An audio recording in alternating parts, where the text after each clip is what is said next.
Assalamualaikum warahmatullahi wabarakatuh. Semangat pagi anak-anak. Semoga kalian dalam keadaan sehat jasmani dan demikian pula dengan sehat rohani. Pada kali ini kita akan membahas tentang suhu, kalor, dan perpindahan kalor, di mana pada bab ini sudah dipelajari di SMP tentunya, jadi hanya sekedar mengulang kembali apa-apa yang ada di SMP-nya ya. Jadi kita lihat sekarang bagaimana pengaruh kalor terhadap suatu zat ya. Jadi kita akan saksikan video berikut ini. Mari kita saksikan bersama-sama video berikut ini. Apakah dia bisa menggambarkan video ini ya?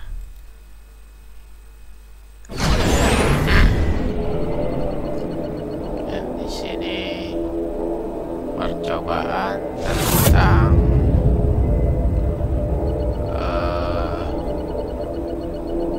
apa itu air yang dipanaskan. Jadi air itu ada yang masanya 100 gram, ada yang masanya 200 gram, dipanaskan dengan api yang sama besar. Setelah dipanaskan, kita lihat bersama-sama apa perbedaannya antara air yang dipanaskan 100 gram dengan yang 200 gram. Jadi yang 100 gram membutuhkan waktu 36 detik untuk menaikkan 10 derajat Celcius. Bagaimana dengan yang 200 gram? Dia membutuhkan waktu yang lebih lama. Jadi apa kesimpulan dari percobaan ini? Oke, dari percobaan 1 kita masuk ke percobaan 2 ya. Tadi massa airnya dibedakan. Yang kedua ini kita lihat ada air dan minyak, jadi berbeda dengan jenis dari satu air satu minyak. Dia 100 gram, dia juga 100 gram, sama-sama dipanaskan dengan api yang sama. Bagaimana yang terjadi untuk kenaikan suhunya? Kita lihat mana yang lebih cepat untuk menaikkan suhu. Apakah minyak ya? Kita lihat nih, minyak goreng 30 detik ya untuk menaikkan suhu sebesar 10 derajat Celcius. Bagaimana dengan 36 detik untuk menaikkan suhu sebesar 10 derajat Celcius. Jadi dari situ kita dapatkan ya apa kesimpulannya. Oke, tadi di video 1 tentang air yang masanya berbeda dipanaskan dengan api yang sama, terjadi perbedaan waktu untuk menaikkan suhunya sebesar 10 derajat. Pada percobaan 2 juga sama tadi. Airnya 1, air 1, lagi minyak. Dari percobaan ini maka kita bisa melihat apa itu istilah pengertian kalor. Jadi kalau kita lihat nih, energi yang diberikan karena perbedaan suhu maka dinamakan kalor, ya. Jadi ada ini air panas, ini ada es, ada perbedaan suhu. Dituangkan air yang panas, maka di situ ada pemberian energi, dimana kalor dinyatakan dalam satuan joule, kalori atau kilokalori. 1 kalori itu besarnya adalah 4,18 joule atau 1 joule adalah 0,24 kalori. Jadi dari tadi masalah pengaruh kalor terhadap terhadap massa, terus terhadap massa jenis, karena di sini berkaitan dengan kalor maka kita namakan kalor jenis. Jadi kalor yang diberikan oleh suatu energi yang diberikan pada suatu benda itu, dimana dia tergantung dari massanya tadi, ya, massa zat. Kalor jenis tadi ada minyak dengan air dan perbedaan suhu yang tadi, ya, kenaikan suhunya atau perubahan suhu. Jadi kita bisa lihat dari rumus di atas, Q sama dengan MC delta T, ya, dimana kalau kalor jenis ini berkaitan dengan banyaknya kalor yang diperlukan atau dilepaskan oleh 1 kg massa zat tersebut untuk menaikkan atau menurunkan suhu sebesar 1 Kelvin. Nah, ini untuk definisi kalau kita setarakan dengan satuan internasional ini QMC delta T. Ini kalor jenis beberapa zat dalam satuan joule per kilogram Kelvin. Ada air, ada es, uap air. Nah, ini bisa dilihat di buku tabelnya, nanti akan terlihat, ya. Contoh, tentukan banyaknya kalor yang diperlukan untuk menaikkan suhu 50 gram air dari 20 derajat Celcius menjadi 35 derajat Celcius, di mana C adalah air sama dengan 1 kalori per gram derajat Celcius. Diketahui M-nya adalah 50 gram, T awal 35 derajat Celcius, T akhir ini terbalik, ya, T awal 20 derajat Celcius, T akhir 35 derajat, ini terbalik, sehingga Q sama dengan MC delta T. Jadi 50 kali 1 kali 35 kurang 20, 15, maka didapatkan 450 kalori atau 0,45 kilokalori, ya. Nah, kaitannya juga ada kapasitas. Kapasitas kalor adalah suatu kemampuan suatu benda dalam menerima atau melepas kalor untuk menaikkan atau menurunkan suhu benda itu sebesar 1 derajat Celcius atau 1 Kelvin, ya. C besar tadi kalau kalor jenis C nya kecil, Tapi kalau kapasitas kalor C nya besar, Q per delta T atau C besar sama dengan M kali C kecil. Satuannya C besar atau kapasitas kalor adalah Joule per Kelvin atau kalori per derajat Celcius, yakni di SMP. Nah, bagaimana dengan peristiwa Ajaz-Black? Jadi di sini kita lihat Ajaz-Black ya, ada videonya, mungkin kita lihat.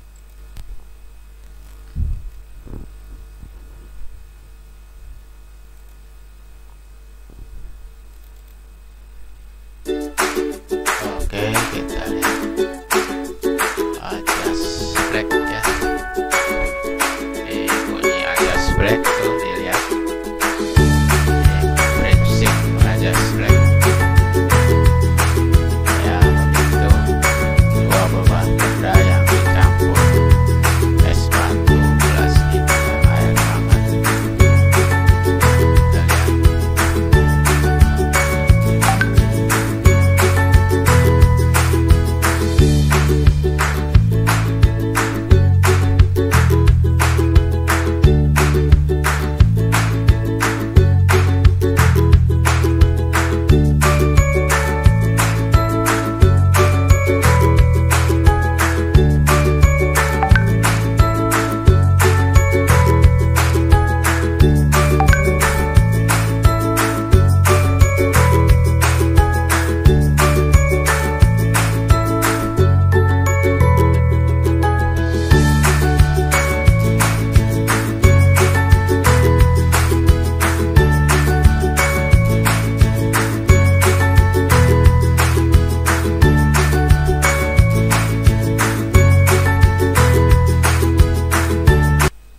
Demikian tadi percobaan tentang Ajaz-Black, di mana ada air panas, ada es batu. Jadi yang melepaskan kalor adalah air panas, es batu yang menerima karena suhunya lebih rendah dibandingkan dengan air panas ya. Q yang diterima sama dengan Q serap, atau Q yang dilepas sama dengan Q yang diterima ya. Ini kalorimeter. Kita lihat contoh soal ya. Sebuah besi dengan massa 400 gram, berarti M besi 400 gram dijadikan kilogram, 0,4 kilogram, suhunya 80 derajat Celcius ya. Dipanaskan, dimasukkan ke dalam 1 kilogram air ya, yang suhunya 20 derajat Celcius. Jika C besi adalah 450 Joule per kilogram derajat Celcius dan C air adalah 1 kalori per gram derajat Celcius, itu sama dengan 4200 Joule per kilogram derajat Celcius. Hitunglah suhu akhir setelah mencapai kesetimbangan. Nah ini ya, kita lihat ya. Jadi Q diterima sama dengan Q dilepas ya. Q besi sama dengan Q air, yaitu Q besi adalah yang melepas, Q air adalah yang menerima ya. Kita lihat Q adalah MC delta T, Q air MC delta T. M besi 0,4, C besi 0,50. Di sini delta T-nya adalah 80 dikurangi T akhir ya, karena suhu awal besi 80. Sama dengan MC air delta T2 1 kg, C air 4200, T akhir dikurangi 20 ya, karena ini suhu air rendah, jadi T akhirnya pasti lebih tinggi. Dari sini maka dimasukkan ya, 0,4 kali 450, 180 1 dikali 4200 berarti masih di dalam kurung, buka kurung, dikali menjadi 20.400 pin 180 T akhir sama dengan 4.200 T akhir min 82.000, sehingga T digabung dengan T ya, 4.200 dikurangi ditambah 180 menjadi 4.380 T akhir. Nah, ini kita lihat ya, dijumlahkan juga sehingga kita dapatkan T akhir adalah 23,38 derajat Celcius ya. Jadi suhu akhir keseimbangannya adalah 23,38 derajat Celcius. Oke, kita lanjut. Di sini ada perubahan wujud zat. Jadi wujud zat itu dapat dikelompokkan menjadi 3, yaitu padat, cair, dan gas. Jadi padat, cair, dan gas ya. Dari padat ke gas menyublim, dari padat ke cair mencair, dari padat ada cair ke padat membeku ya. Di sini ada perbedaannya SMP ya. Padat ke gas menyublim, gas ke padat mengkristal, gas ke cair mengembun, cair gas menguap. Ini contoh-contohnya: membeku, es mencair, es yang mencair, menguap, ini air dipanaskan, mengembun pagi-pagi, ini menyublim, ini kapur barus, mengkristal itu salju ya. Salju itu dari gas langsung menjadi padat. Nah, ini di sini adalah kalor laten. Jadi benda yang mengalami perubahan wujud tetapi suhunya tidak berubah atau tetap, maka terjadi perubahan wujud ya. Di sini disebut kalor laten, kalor yang tersimpan atau kalor laten, karena dia suhunya tidak berubah ya kalau dipanaskan, tapi ternyata wujudnya akan berubah ya. Contoh nih, rumusnya Q sama dengan M kali L. Dari es ya kurang dari 100 derajat, terus dia naik suhunya menjadi 0 derajat, ini masih bentuk padat, dia akan berubah menjadi bentuk cair. Rumusnya Q sama dengan ML. Kalau ini perubahan suhu, Q sama dengan MC delta T. Begitu pula sampai dia mencapai uap. Oke, kita lihat contoh. Es sebanyak 3 kg, M 3 kg, suhu 0 derajat, dibiarkan pada suhu ruang sehingga seluruhnya mencair. Ya, suhunya tetap 0 derajat. Berapa kalori yang diperlukan untuk mencairkan es tersebut?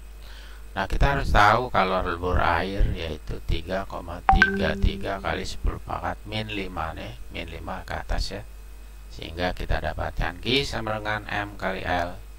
M3 kali 3,33 10 pangkat min 5, sehingga kita dapatkan 10 pangkat min 4 Joule. Oke, ini grafik perubahan wujud ya. Dari sini padat, ini masih padat, berubah melebur, suhunya tetap, naik lagi sampai 100 derajat ya, masih bentuk cair. Nah, di sini mulai mendidih menjadi uap. Nah, uap langsung dia menjadi gas atau uap ya. Demikian proses perubahan wujud H2O atau air ya. Nah, ini perubahan fase pada air dan karbon dioksida beda-beda ya. Ternyata titik tripelnya di sini kondisi padat, di sini cair, di sini uap. Nah, ini titik tripelnya. Di sini juga padat, nih beda ya, 0,006 atm, nih 5,11 atm ya. Inilah titik tripel suatu benda berbeda-beda. Oke, sampai di sini saja pertemuan kita kali ini. Silakan kalian mengerjakan diskusi mandiri dan kuisnya. Wassalamualaikum warahmatullahi wabarakatuh.